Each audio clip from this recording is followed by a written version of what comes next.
Okay, we're going to be talking about how to use FPDS today. I'm going to dive in mostly going in just from a high level. FPDS, Federal Procurement Database System or data system, right? Almost every dollar spent in the federal government is tracked by the government. Obviously, all of it's tracked, but almost all of it's tracked by the government in FPDS. So pretty much everything they bought, whether it's products or services, whether it's janitorial services or services related to going to space, right? All of that is tracked one way or another in FPDS. There's some restrictions on what's visible, but knowing this tool and how to use it effectively is going to be vital to your company's success. You're a government contractor. There are certain tools that you should be an expert, not kind of good at, but you should be an expert at. One is sam.gov, right? Understanding that. Another is USA Spending, which is basically the front end to FPDS, which is the third one. And then there's a whole bunch of other little tools that are secondaries. But those are your primary tools. You really need to know those tools through and through, and better than almost anybody, that you can talk about the fields, et cetera. If you're trying to sell your products and services to the government, knowing the tools that they use to interact with industry is going to increase your chances for success.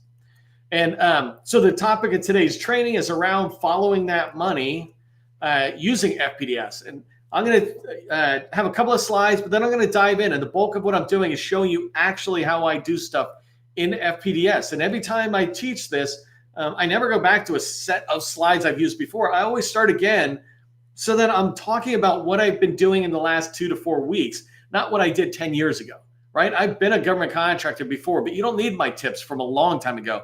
You need me to constantly be giving you tips that I use with current customers, for example. And that's what we're going to cover down in today's training. I'm going to break it up into 4 sections and basically 2, right? What is FPDS and the top data fields in FPDS? And then the other is I'm going to do a show and tell. How do I search for opportunities in FPDS? And then how do I review it? How do I look at all those fields in there and begin to make sense? When you're first looking at something, it feels complex, convoluted, and overwhelming. All of it does. Everything seems that way until you start getting good at it, right? For me to walk into a kitchen, there's certain things I can cook to stay alive, right? But if I looked at, I wanted to start thinking from a chef perspective of creative cooking in the kitchen, I am lost, right? It's complex. Where a person who cooks all the time and loves cooking, they're like, no, this is not complex. Yes, it is. I just haven't learned to be comfortable with. You know what's not complex? Boiling eggs, hard-boiled eggs. I got that nailed. All right, this is what we're going to talk about. If you don't know who I am, my name is Neil McDonald, president of the GovCon Chamber of Commerce, co-founder of GovCon in a Box, an AI-powered SaaS platform that we're super excited to be bringing to you. I'll keep talking more about that later. I want to welcome you to my federal sales training, where I provide tips for success in the federal market. I spent 20 years in the federal market as a small business owner, and since 2018, I've been teaching people like you that government contracting is not a secret. It's just a process. When we follow a process A to Z, we have repeatable, predictable results. And that's what I want for you. That's why I teach you tactics and skills around, let's say, FPDS, right? And so if you haven't done so already, make sure you subscribe to our newsletter, Government Contracting Success Newsletter. Come join 18,000 other people just getting a lot of good information about federal sales and understanding your federal customer better. We don't have the training out for next week yet, but we'll do training every single business day, including Monday, by the way. My kids will be playing video games. I'll be right here. Entrepreneurs do not sleep. And the person I'm trying to help you is somebody who basically kind of thinks about your business all the time. So I'll be here with you. Look for the training to be dropping tomorrow. You'll see it. So if you follow me on LinkedIn, give it a thumbs up. Or excuse me, if you follow me on LinkedIn, hit the bell notification so that you hear about the trainings. One last thing, I see people on YouTube, Twitter, and Facebook out there coming in and joining us today. That's awesome. Congratulations on finding us and joining us. We'd love to have you come into LinkedIn. In LinkedIn, we can collaborate, we can network with each other. We see each other on such different level. And so you're able to connect with me or follow me. If you connect, make sure you send a message and put it in context. Otherwise, I'll just ignore it. But if you put it in context and you only have 2 followers, I'll still connect with you. I want to help you build your network. But the other is make sure you're connecting with everybody else who's in the chat. This is your time to network with people. I wanted to welcome, so I wanted to welcome 2 new members to the 100 Club. The GovCon in a Box platform that we built, one of the features in there is a federal visibility score. And this is the score that tells you, are you visible to federal buyers in their tools? And so we have this algorithm that goes out and checks what you've done already. And we tell you, are you visible or not? And then we tell you what you need to do. I've got text and a little video in there that explain what to get done. And so Momentum Engineering with Michelle and just hit 100 between yesterday and today. Mercy has been working on it all morning. I could have sworn she would have been at it. So I don't know if she's like still at 98 or 100. But a Charlie, you got to help me, Mercy. I'll make sure I pronounce that right. But a Charlie Consulting, Mercy, I know if she's not there this second, she will be today. So I'll give her a shout out today as we wrap up the week. But congratulations on entering the 100 Club. These 58 companies are out of 360,000 small businesses. 70% of small businesses are virtually invisible to the federal buyer. Even if you're the best at what you do, if they can't find you, they can't buy from you. And so go into GovCon in a Box, check out what your score is, follow our guidance. That's all free. We want to just help you get visible to the federal buyer. Okay, let's rock and roll on FPDS. And what is the Federal Procurement Data System, or FPDS? Like I mentioned, it's one of the most important tools the government has around government contracting, and you want to become an expert at it.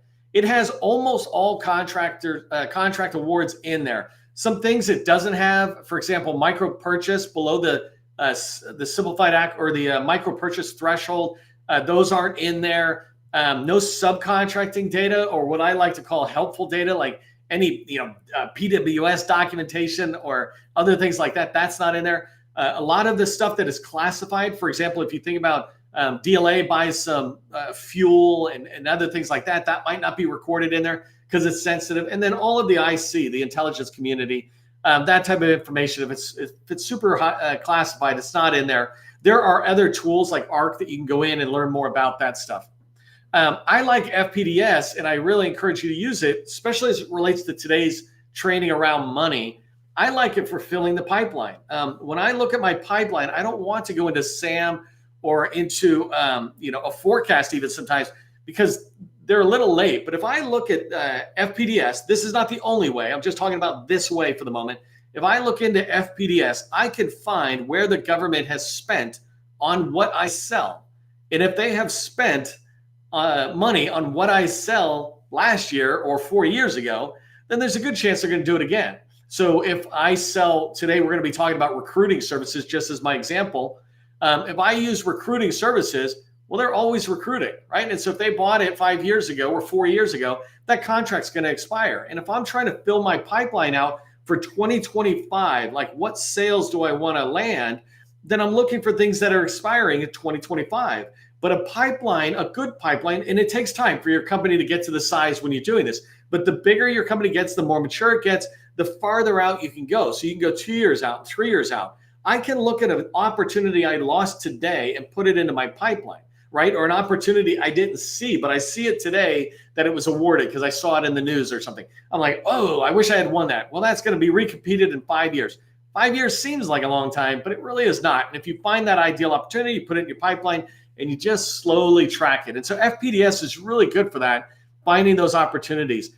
And then the last thing, it's great for finding teammates, and I'll show you about that. But if I can find those winners, especially on contracts that still got 3, 4, 5 years left, then those are potential teammates. I might find out who they are, get in and engage with them, maybe build the relationship, see if there's other opportunities to pursue together, and then maybe evolve the relationship to, hey, how can I help you on this one you already won, right? There's nothing wrong with asking for that, but just don't ask right out of the gate.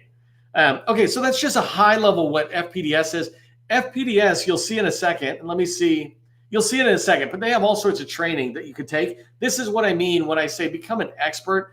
Go into FPDS, download their documents, take their trainings, just read it. I literally read the FAQs today, and I have read it like 3 months ago when I was doing training before. I'm like, let me just keep looking at it. Let me just keep reminding myself I'm an expert in the industry. It doesn't mean that I know every single thing, right? But it doesn't take you long to become an expert. And you too can become an expert on this tool by just tracking this. Okay, so here's some of the fields or the way I review an opportunity at FPDS. And I'm going to do what I'm putting here. But basically, if I go into FPDS, first thing I'm going to do when I got the results is I'm going to go down to the description and see if it matches my search intent. What I mean is if I search on the word recruiting and I go down to the description and the description says something like staffing and recruiting services, I'm like, bam, that's what I was looking for. But if I go down to recruiting and it says LinkedIn recruiting software subscription or something, I'm like, well, that's not what I was looking for. Now, because I'm creative, I might take that and follow it through to whoever is buying that might also need my services. That's a separate thing. But the description I'm looking for is, does it match my search intent? And then I come up from the description. I'll show you. The description's at the bottom. Then I come up and I look at the PSC and the NAICS code, which are right above it. And mostly I'm just taking note. I'm like, I always want to make sure when I'm searching that I understand the match between the keyword and the NAICS code and the PSC, right? Eventually I'll never be surprised. But if you're doing this in the early times, you'll see 5, 10, 15 different NAICS codes being used for similar terms. And that's totally cool. That's how they buy. And then I come up and I'm looking at the offers received. And ironically, I think I actually might go down. I go down and I look at the offers received. And basically, I'm just trying to see, was this one and done, like a sole source or direct award, or was there 5? And if there's like 5 people responding or 5 offers, that's what it means. 5 contractors responding. If there's that, I'm like, well, there was competition, and I have a chance to get in there, and that's an opportunity I like, right? Direct awards sometimes are scary because they're so limited, and sometimes you can work on it, and the other person just has it. But if it's open for competition, then it truly is much better to me. I look at the prime contractor. I want to see who's winning it, number 4, and then I want to look at how big it is and how long it is, because this tells me where in my pipeline it's going to go.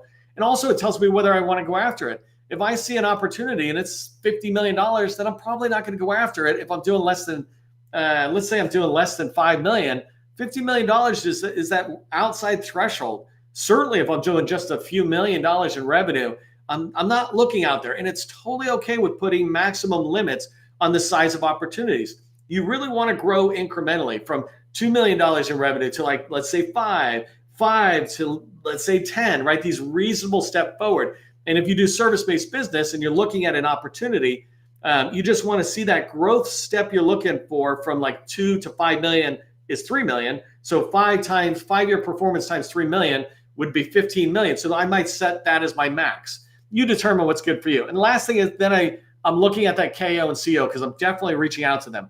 If you don't know this, KO is contracting officer in DOD, CO is contracting officer in the civilian side. CO in the military is commanding officer. So being a military guy, I get that. But for a lot of us, sometimes we get confused. I just call them all KOs now. Just it's easier. Okay, so let me pop over to the slides, to FPDS and show you. By the way, this is GovCon in a Box homepage. Very straightforward to get you where you need to be. But number 2 here, get your visibility score. You just have to put it in and you're good to go. Okay, so let me close that guy. Let me just start here on the homepage for 1 second. And let me hit refresh. So I start from scratch. You can see it. This is the Federal Procurement Data System. If you're more experienced with this, just hold on. I'll give you some extra tips, but I want to make sure everybody's coming along. Here's my first tip to you, right? The training and the help. Click on this stuff and take a look at it. If I click on help, it opens up this new tab, and I can look at all this stuff. I can begin to understand what's an IDV, an indefinite delivery vehicle, right? Contract vehicles. I can learn about those. I can see how they talk about them. I can see the types they have that are in there, right? So if you're learning, come back constantly. Down here, I can look at the FAQs, which is the part I like, right? I just go in there and go, have you updated the FAQs recently? There's all sorts of other material you can get. Like if you go into the training, they don't have training at the moment. Maybe I need to do the training for you. But anyways, come in here. There's all sorts of stuff you can learn. And then also I have this here, and I don't know if somebody can grab this for me really quick and put it in, because this was updated in August 19th of 2024. So it's a brand new version of the FPDS Data Element Dictionary. And keep that in mind. So that search term, if somebody can put that into the chat for me, and or if you're kind enough, you can actually find the PDF link and put it in there.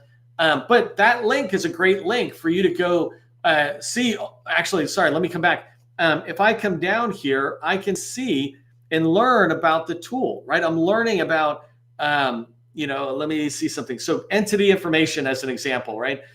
Say I didn't know anything about unique ID. Here it tells me the unique ID is the ID about the company and blah, blah, blah. Well, every single field that you would be looking at in FPDS is there. That's how you begin to become an expert. Just have the manual, read it, and look back and forth and practice. Okay, so let me show you how I go in and find the money. I'm just going to hit enter. This search tab is pretty useless for beginners, so the fastest thing to do is to just hit enter. In here, so all of this stuff is junk that it's looking at, but I'm going to do an advanced search. And let me zoom in a teeny bit, and I'm going to do a new search. And I know my fields to a degree, so I'm going to accelerate that part. But the first thing I want to see is I want to limit the search to a certain period of performance. So let's say October. Oh, this is perfect. So October 1st, 2022. So fiscal year 23 and fiscal year 2024. So basically this is about 18 months, even though it comes to August, right? And so that's date signed. The next one I want to do, do I hit add here? The next one I want to do is description.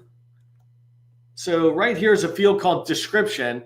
And inside the description, I'm hoping it has recruiting. These are pretty much all I need to search at the moment. Let me zoom out. So you can see I just got 865 results related to recruiting. I'm a big fan of searching on keywords and beginning there. This is why I tell you in the visibility score, make sure you understand the keywords your government buyer is using and then get them in SAM and DSPS, or in DSPS in particular, in there. Okay, so my next thing I'm going to do is I'm going to sort by action obligation. And if you can't see it, you come in here and look at this later, but you do have this ability. Come on. You do have this ability over here to sort by all these fields. And so you want to pay attention to the sort order, A through Z, or in this case, Z through A. And what I'm sorting is, I'm just sorting by action obligation. Why not start with the biggest dollar volume and go from there, right? So now I'm looking right away, I see $100 million opportunity. I'm like, well, that's not for me. The other thing I noticed is I did recruiting, and I noticed that the NAICS code is for advertising. And so if I just take a second and click view, and I come down here, remember, the first thing I do is I come down here. So I typed recruiting, but here, what this is, and I'm guessing, I don't have the PWS, but I'm guessing that what this is the Marine Corps paying somebody to do social media ads to 18-year-olds to try to recruit them in, right? So somebody is doing the social media ad, Gary Vaynerchuk or something like that, right? I know actually we have multiple companies who do this, and I hope they're in the training, because this is the type of area I would go. This is the kind of stuff that, even though it went to a large probably, and let me just confirm it right here. So right in here, I'm able to see that this went to, holy smokes, this went to a foreign-owned company. Come on, Marine Corps. So I would be digging into that if I was an advertisement company, but I don't want to digress. Okay, so let me come back to, let me go back. Let me zoom out. And let me sort the action obligation again. And we're back here where we started. So that was just a big one, but I was able to see, I'm like, okay, recruiting is going to get me this advertisement. So any of these big ones are advertising. And I'm pretty much ignoring where the NAICS is advertisement. The NAICS code is advertisement. So here, I'm going to come to this one. And actually, for the fun of it, I'm just going to go to the next one because I already looked at that. So I'd rather look at one brand new. I'm going to click on this one. $15 million is what I saw there. First thing I do is I scroll to the bottom to go, is this the type of work I do? So I'm going to expand this. I'm going to go like this. To provide a contractor with experience in recruiting and retaining qualified professionals capable of providing technical operations support needed for a myriad of support services. Wow, that is a really convoluted description. I'm assuming what they want is a recruiting staffing firm who can help the government hire professionals. That's what I assume it is. I would go do more research, but I like this for the moment. From a recruiting standpoint, I'm like, I think that fits. So now I'm just going to pop down for a second. So here I can see that there's 9 awards and or 9 offers, and that's for, it looks like for a contract vehicle, right? IDF or IDV is the indefinite vehicle. And so I would look at that and I begin to explore it. But I come up here and I see it's a small business set aside, right? As a small business recruiting staffing firm, these are things I'm looking for. So I'm liking it so far.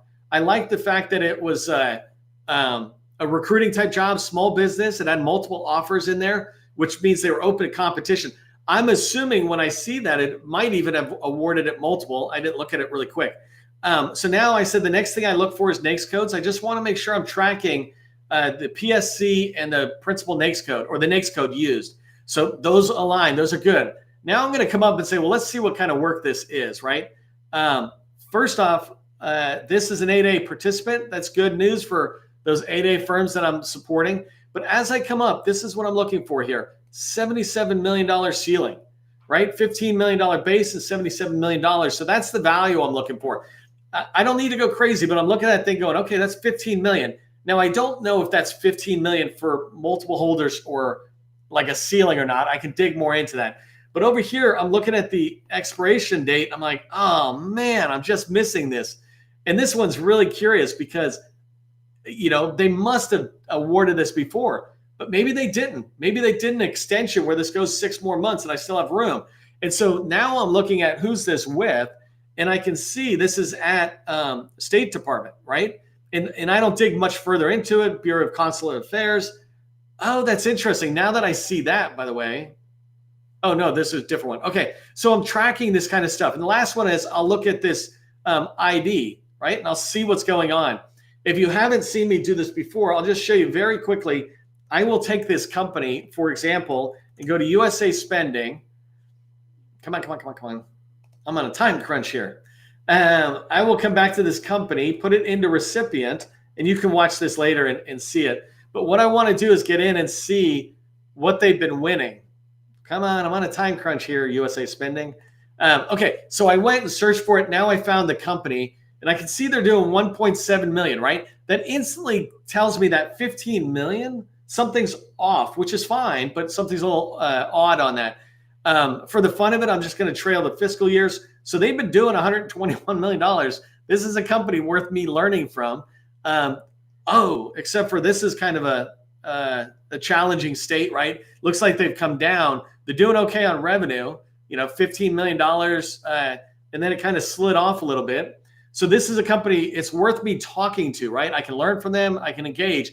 But I can also see, where is it? Right here. View the awards from this recipient. So if I come back here, I can see all these awards they've won, and they're all in the millions.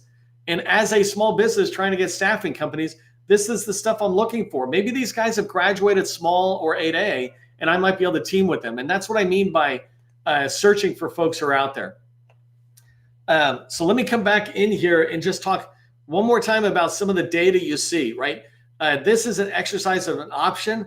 And up here, you see this modification. I would begin to chase this stuff down, begin to figure out where was that original contract. I would go out and try to find the opportunity. The last thing I'll show you is this is a perfect example because sometimes up here is the acquisition folks over on the right-hand side. And the approved by is the contract officer. Sometimes it's really obvious. The person's name is John Smith at State Department. You're like, okay, I know who it is. This one, it's much harder, right? And so for me, I would grab this person. If I'm trying to figure out, well, who is that? How do I get their information? I would just come back to this WT State Department. And who knows if it's going to work when I do this. Principal officer at an embassy in Japan. That was Gary Schaefer. Teresa. This is an ambassador. I should put down contracting. Let me try that. So that's funny. Schaefer Services getting a thing. So here you go. William Ted, W.T. Schaefer at the Office of Acquisition Management, contracting officer. I don't know if you can see it. It took me a couple of tries, but right away I'm able to find the contracting officer, right? And this is in a paid service, higher gov, but I don't need that. Now I can go look for that person's name and try to follow it down. In fact, Ted Schaefer. Let me try that really quick. Ted Schaefer. What was that? Chaeffer State. What I'm looking for is, can I get it? Oh, you know something else? I wonder if Ted, if they're out there. So this is Penn State.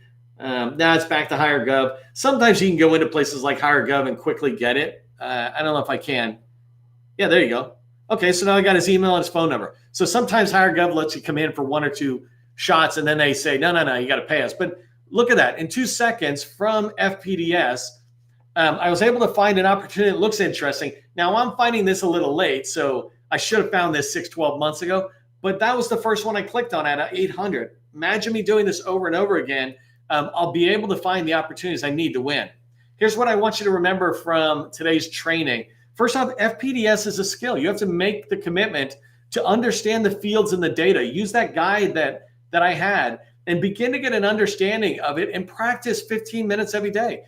First 15 minutes of your day, say, I'm doing FPDS. Before my day gets away from me, I'm going to do FPDS. I'm going to go in and search. I'm going to learn what's this section, what's this section. I use that all the time, but not so much that I'm as much of an expert as you will be in a couple of weeks, because I do all sorts of things. But if you're able to focus down on FPDS to help you fill your pipeline, you're going to have the success. So I hope you found that helpful. Put FPDS in the rock, or FPDS rocks in the chat if you did.